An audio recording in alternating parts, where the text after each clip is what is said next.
Dixit law classes में आप सभी का स्वागत है।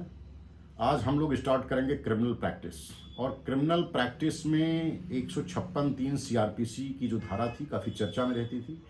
जो अब नई धारा बन गई है 173(4) बीएनएसएस। उसी के बारे में हम डिटेल में आज जानकारी प्राप्त करेंगे। तो साथियों, जब किसी के साथ में कोई घटना दुर्घटना घटित हो जाती है तो सबसे पहले जो है एक तहरीर लिखता है, और एक तहरीर लिख करके अपने जो कंसर्न पुलिस स्टेशन होता है, जो थाना होता है, वहाँ पर जाता है। और जो थाने का भारसाधक अधिकारी होता है, जो वहाँ का एसएचओ होता है, जो थानाध्यक्ष होता है, जो कोतवाल होता है, उसको वो तहरीर देता है और कहता है कि साहब हमारे मामले में एफआईआर पंजीकृत कर लिया जाए, मुकदमा पंजीकृत कर लिया जाए और इन्वेस्टिगेशन किया जाए, जो है हमारे साथ में इस व्यक्ति ने अपराध किया है। अब पुलिस क्या करती है? पुलिस काफ़ी टाल मटोल करती है। उसके पीछे भी बहुत सारे फैक्ट्स होते हैं। कभी कभी पुलिस को पता होता है कि हाँ छोटा मामला है, एप्लीकेशन बढ़ा चढ़ा करके दी गई है। कभी होता है कि मल्टीपल डायरेक्शन रहते हैं। उच्च अधिकारियों का डायरेक्शन रहता है कि कम से कम एफआईआर आपके थाने में पंजीकृत हो। अगर ज़्यादा एफआईआर पंजीकृत हो जाएगा तो थानाध्यक्ष को लगता है कि ऊपर मॉनिटरिंग होगी और ये लगेगा कि इसके थाना में बहुत ज़्यादा एफआईआर हो रहा है, बहुत ज़्यादा घटनाएं हो रही हैं, तो इसका परफॉर्मेंस ठीक नहीं है, तो इसको हटा दिया जाएगा। तो इसलिए जो है पुलिस स्टेशन पे जो भारसाधक अधिकारी होते हैं, जो थानाध्यक्ष होते हैं, वो मामले में एफआईआर पंजीकृत करने से कतराते हैं और टाल मटोल करते हैं। लेकिन जब आपके मामले में पुलिस स्टेशन पर आपकी एफआईआर नहीं लिखी जाती है तो आपको क्या उपाय है, कहाँ जाना है, किस मजिस्ट्रेट के पास जाना है और उसकी कैसे कैसे प्रोसीडिंग्स को अपनाना है, उसके बारे में आज हम ABCD से जानेंगे। तो जो साथी हमारे प्रैक्टिस में हैं वो हमारे वीडियो को ध्यान से सुने, और जो लॉ स्टूडेंट हैं, जो LLB कर चुके हैं या कर रहे हैं, उनको अगर लगे कि हमारा वीडियो महत्वपूर्ण टॉपिक पर है या जानकारी से संबंधित है या फ्रूटफुल है, तो हमारे चैनल यूट्यूब चैनल पर एडवोकेट पंकज दीक्षित पर जा करके हमारे चैनल को सब्सक्राइब कर सकते हैं, लाइक शेयर कर सकते हैं और आगे फॉरवर्ड कर सकते हैं। तो आइए साथियों, सबसे पहले हम जानते हैं कि हमको क्या करना चाहिए, कैसे करना चाहिए, कहाँ पे जाना चाहिए। तो हमारे साथ जब कोई घटना दुर्घटना घटित होती है, किसी के साथ कोई घटना दुर्घटना घटित होती है, तो सबसे पहले वो तहरीर लिखता है, और तहरीर लिखने के बाद में पुलिस स्टेशन पर जाता है और तहरीर अपनी देता है और वहाँ के एसएचओ से, थानाध्यक्ष से कहता है कि साहब हमारे मामले में मुकदमा पंजीकृत कर लिया जाए। लेकिन जैसा कि मैंने बताया कि थानाध्यक्ष के ऊपर मल्टीपल डायरेक्शंस रहते हैं, मल्टीपल प्रेशर रहते हैं, इसलिए जो है वो एफआईआर पंजीकृत करने से कतराता है। तो पहले आप जो तहरीर देते थे पुलिस स्टेशन पर, आपकी जो एफआईआर पंजीकृत की जाती थी वो 154 सीआरपीसी में दर्ज की जाती थी। लेकिन अब जब से नया एक्ट लागू हो गया तब से आपकी एफआईआर 173 बीएनएसएस के तहत दर्ज की जाती है। तो पहले आप पुलिस स्टेशन पर अप्रोच करते थे 154 सीआरपीसी के तहत, अब आप पुलिस स्टेशन पर अप्रोच करते हैं 173 बीएनएसएस के तहत। लेकिन जब आप पुलिस स्टेशन पर जाते हैं और आपके मामले में एफआईआर नहीं पंजीकृत की जाती है, तो आपके पास पहले जो है सीआरपीसी के तहत धारा 36 के तहत आप हायर पुलिस अथॉरिटी को अप्रोच करते थे। और धारा 36 में हायर पुलिस अथॉरिटी को ये पावर होता था कि अगर उसको लगता है कि मामला में अन्वेषण कराया जाना चाहिए, मामला में इन्वेस्टिगेशन कराया जाना चाहिए, एफआईआर दर्ज कराया जाना चाहिए, गंभीर मामला है, संज्ञेय मामला है, इसमें साक्ष्य के संकलन की आवश्यकता है, इसमें पुलिस इन्वेस्टिगेशन की आवश्यकता महसूस हो रही है, तो वो या तो स्वयं मामले की जांच कर सकता था, या फिर जो है वो थानाध्यक्ष को ऑर्डर पास कर सकता था कि जो है वो मामले में इन्वेस्टिगेशन करे, मुकदमा पंजीकृत कर ले और इन्वेस्टिगेशन करे। लेकिन जब से नया एक्ट लागू हो गया है तो जो धारा 36 बीएनएसएस में जो धारा 36 सीआरपीसी में जो हायर पुलिस अथॉरिटी को पावर थी, वो धारा 30 बीएनएसएस के तहत वो शक्ति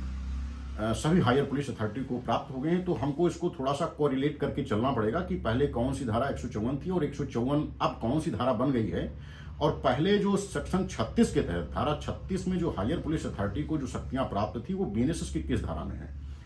तो जो 154 में आपकी एफआईआर पंजीकृत होती थी, वो अब आपके मामले में एफआईआर जो पंजीकृत हो रही है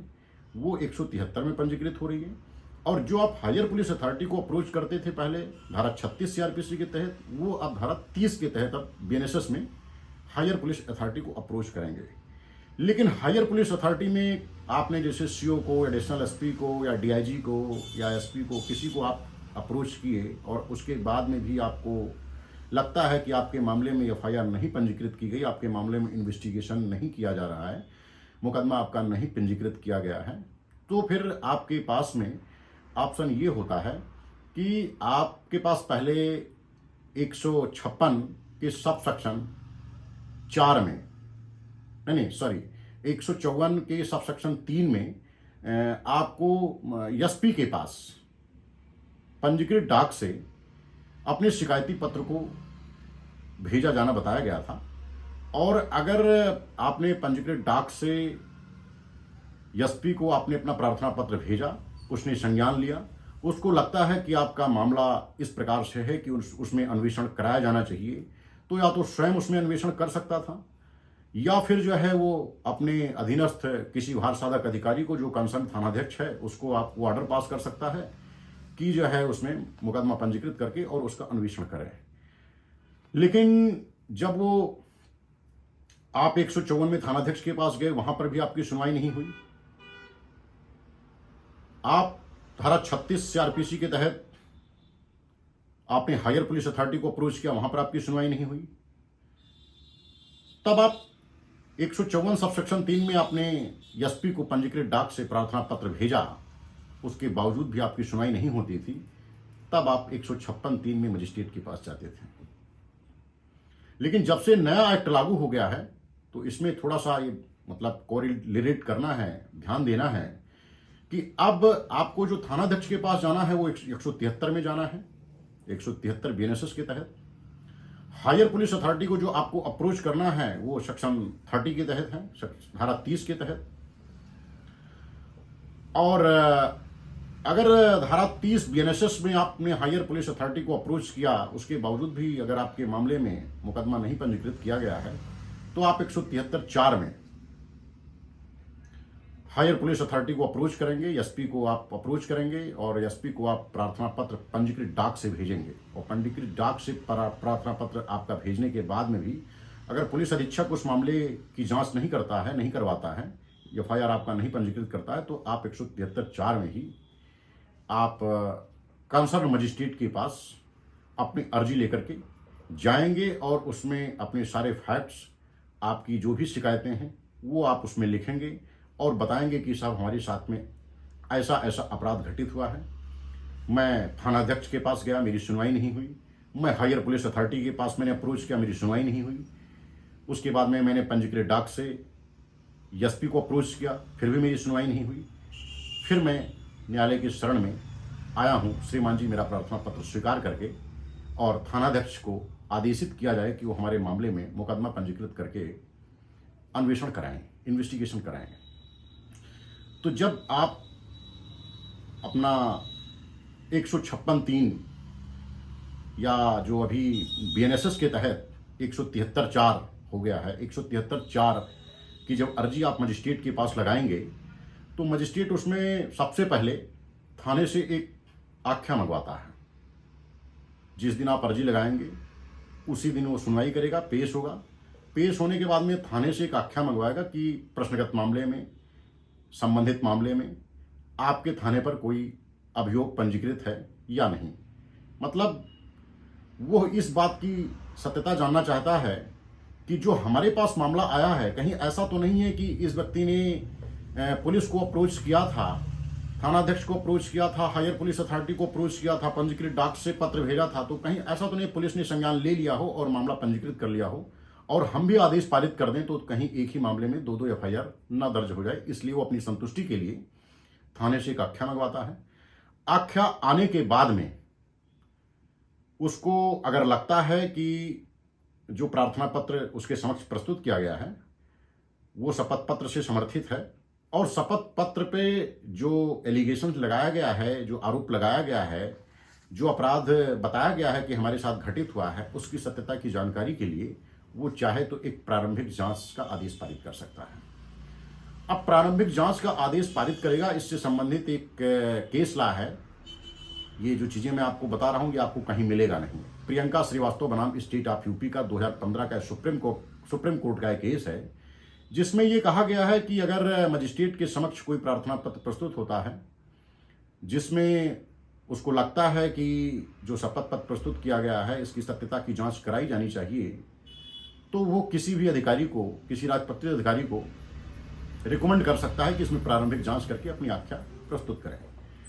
तो आजकल अमूमन प्रैक्टिस में है, जब किसी रिकॉग्नाइज पर्सनालिटी के खिलाफ, किसी कंपनी के खिलाफ, किसी संस्था के खिलाफ, किसी गवर्नमेंट एम्प्लॉय के खिलाफ जब मामला आता है, तो अमूमन जो है, जो मजिस्ट्रेट होते हैं वो प्रारंभिक जांच का आदेश पारित करते हैं। अब प्रारंभिक जांच के आदेश के बाद में उसकी रिपोर्ट जब आ जाएगी तो वो फाइनली सुनवाई करेंगे। सुनवाई करने के बाद में अगर उनको लगता है कि मामला जेन्युइन है और इस प्रकार के फैक्ट्स हैं, गंभीर अपराध है, ऐसा मामला है कि जिसमें अन्वेषण कराया जाना चाहिए, तो वो संबंधित थानाध्यक्ष को एक आदेश पारित करता है कि प्रश्नगत मामले में मुकदमा पंजीकृत करके, सुसंगत धाराओं में अभियोग पंजीकृत करके और मामले की जांच करना प्रारंभ करें, मामले का इन्वेस्टिगेशन करना प्रारंभ करें। इसके बाद अगर उसको लगता है कि इस मामले में इन्वेस्टिगेशन कराए जाने का पर्याप्त आधार नहीं है, पुलिस अन्वेषण की आवश्यकता नहीं है, ऐसा कोई एलिगेशन नहीं है, ऐसा कोई डिस्कवरी ऑफ एविडेंस का मामला नहीं है कि जिसमें इस राज्य की पुलिस को इन्वॉल्व किया जाए, जो परिवादी ने या जो कंप्लेनेंट ने जो एलिगेशंस लगाया है वो संज्ञेय अपराध का नहीं है, गंभीर अपराध का नहीं है, तो वो मामले को कंप्लेंट में दर्ज कर सकता है, परिवाद में दर्ज कर सकता है, और परिवाद में दर्ज करने के बाद में वो परिवाद की प्रोसीडिंग स्टार्ट कर देगा। और अगर उसको लगता है कि मामला बिल्कुल बोगस टाइप का है, फर्जी टाइप का है, प्रारंभिक जांच आ गई है, प्रारंभिक जांच से भी लग रहा है कि मामला कहीं द्वेष भावना से प्रेरित है, कहीं फर्जी तरीके से किसी के ऊपर दबाव बनाने के लिए, वसूली करने के लिए, ब्लैकमेल करने के लिए, प्रताड़ित करने के लिए किया गया है, तो वो मामले को डिसमिस कर देता है। ये इस संबंध में एक रिलीवेंट केस है, सुखवासी बनाम स्टेट ऑफ यूपी का केस है, इलाहाबाद का, जिसमें यह कहा गया है कि जेन्युइन मामले में ही मजिस्ट्रेट को 156(3) के प्रार्थना पत्र में आदेश पारित करना चाहिए, और जेन्युइन मामला नहीं है तो उसको खारिज कर देना चाहिए। और ये एक साकरी वासु का केस है। साकरी वासु के केस में कई सारे गाइडलाइन दिए गए हैं। उसमें यह बताया गया है कि भले ही मामला संज्ञेय अपराध की श्रेणी का बन रहा हो, लेकिन मजिस्ट्रेट एफआईआर दर्ज करने का आदेश देने के लिए बाउंड नहीं है। दूसरा उसमें यह है कि अगर उसने एफआईआर का आदेश पारित कर दिया है और इन्वेस्टिगेशन ठीक से नहीं हो रही है, जो विवेचक है, जो इन्वेस्टिगेशन ऑफिसर है, वो ठीक से विवेचना नहीं कर रहा है, पक्षपात तरीके से विवेचना कर रहा है, बोगस तरीके से विवेचना कर रहा है, विवेचना में अनियमितता कर रहा है, लापरवाही कर रहा है, मनमानी कर रहा है, तो उसके पास एक इन्वेस्टिगेशन मॉनिटरिंग की, फेयर इन्वेस्टिगेशन की एप्लीकेशन लगाई जा सकती है। तो मजिस्ट्रेट उस इन्वेस्टिगेशन को मॉनिटर करेगा, और उसको लगता है अगर कि हाँ वास्तव में इन्वेस्टिगेशन ठीक से नहीं हो रही है, या ऐसा एलिगेशन लगाया गया है कि हम कंसर्न जो विवेचक है या जो आईओ है, जो इन्वेस्टिगेशन ऑफिसर है, उससे हम विवेचना नहीं करवाना चाह रहे हैं, चूंकि वो पक्षपात तरीके से विवेचना कर रहे हैं, ओबलाइज हैं, दबाव में हैं, प्रभाव में हैं, तो मजिस्ट्रेट को अगर लगता है कि हाँ वास्तव में विवेचना जो हो रही है ठीक से नहीं हो रही है, तो वो आईओ को चेंज करने के लिए भी जो है रिकमेंड कर सकता है। तो साथियों, जो आज का मेरा जो टॉपिक था वो था 156(3) CRPC, 154 CRPC, और अब जो हो गया है 173 और 173(4) BNSS। तो हमने आज की जो हमारा प्रैक्टिस का जो लेक्चर था, जो क्लास था, उसमें मैंने आप लोगों को संपूर्ण ABCD से इसके बारे में जानकारी दे दिया है। बाकी आपको डिटेल में जानकारी जब हमारा आप क्लास ज्वाइन करेंगे तो आपको और डिटेल में और रिलेवेंट केस लॉज, मतलब मल्टीपल केस लॉज, इसके बहुत सारे केस लॉज की इन्वेस्टिगेशन मॉनिटरिंग के कौन से कितने केस लॉज हैं, कब दिए जा सकते हैं, प्रारंभिक जांच कब दी जा सकती हैं, अगर आपके मामले को कंप्लेंट में दर्ज कर दिया है और आप चाहते हैं कि आपके मामले में एफआईआर दर्ज हो, तो आपके पास में क्या रेमेडी है, आपका मामला अगर खारिज हो गया है तो आपके पास क्या रेमेडी है, इसके लिए हम डिटेल में आपको, जब हमारा आप क्लास ज्वाइन करेंगे तो हम आपको उसमें सारी चीज़ें डिटेल में बताएंगे। Thank you. हमारा आप चैनल सब्सक्राइब कर लीजिए, एडवोकेट पंकज दीक्षित के नाम से मेरा यूट्यूब पर चैनल है। धन्यवाद।